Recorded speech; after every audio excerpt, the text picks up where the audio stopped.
जी, काफी भक्तों के जीवन चरित्र में देखने को मिलता है कि वो प्रभु उनकी सहायता करने के लिए उतर गए। जैसे मतलब बहुत सारे ध्रुव जी महाराज, प्रहलाद जी महाराज। तो महाराज जी वो उनकी भक्ति और हमारी भक्ति में क्या अंतर है? हमारी भक्ति में कोई और है। देखो भगवान कहते हैं जब माधवदास बाबा को संग्रहणी का रोग हुआ, उसमें बार बार शौच जाती है, तो बार बार शौच निकल रही थी। एकांत में समुद्र के किनारे कुटिया थी, कोई था नहीं, तो बड़ी सुगंध आई, तो उन्हें होश आया।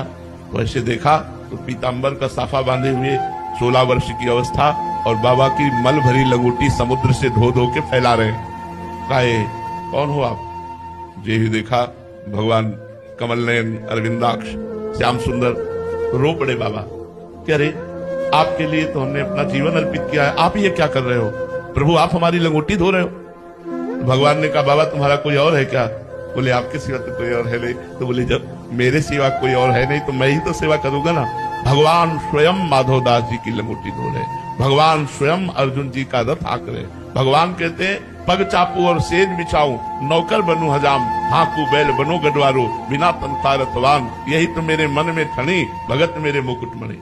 कैसी बात करते हो? थोड़ी सी भक्ति करो तो भगवान कृपा ही कृपा कर रहे हैं। हाँ ये है कि हमारे बहुत पूर्व के पाप हैं जो हमें दुख देने के लिए आ रहे हैं, लेकिन हम भगवान से यदि जुड़ जाएं तो हम दुखों से पार हो जाएं। इसीलिए सबसे कहते हैं राधा राधा रटो, राधा राधा नाम जप करो जिससे तुम्हारा मंगल हो जाए, क्योंकि वो पाप कर्म हमें दंड देने के लिए बिल्कुल बलवान होकर तैयार हो रहे हैं। यदि भगवान की शरण में है तो आएगा, लेकिन बहुत कम होकर आएगा और हम सह पाएंगे, हम टूटेंगे नहीं, हम विपत्ति को पार कर जाएंगे। पर ऐसा नहीं है कि हम भगवान से प्रार्थना की तुम्हारे सारा दुख नष्ट हो गया, ऐसा नहीं है। जो प्रारब्ध भोग बड़े बड़े सिद्ध संतों को भोगना पड़ा, जैसे रामकृष्ण परमहंस जी के गले में कैंसर था, अब भोगना पड़ा, बड़े बड़े संतों को भोगना पड़ता है। ये भूमि ऐसी है, इसका ये कर्म भूमि है। अपने अपने कर्मों का भोग भोगो, नए कर्म करो। तो हमें विचलित नहीं होना चाहिए दुख आने पर कि भगवान कहाँ गया, अब तो हमारे दुख को नहीं मिटा रहा है। ऐसा नहीं है, वो देख रहे हैं, वो कृपा कर रहे हैं। देखो इतने बड़े महाभागवत पांडवों की पत्नी सभा में निर्वस्त्र की जा रही, इतने बड़े भगवान को प्यार करने वाले पांडव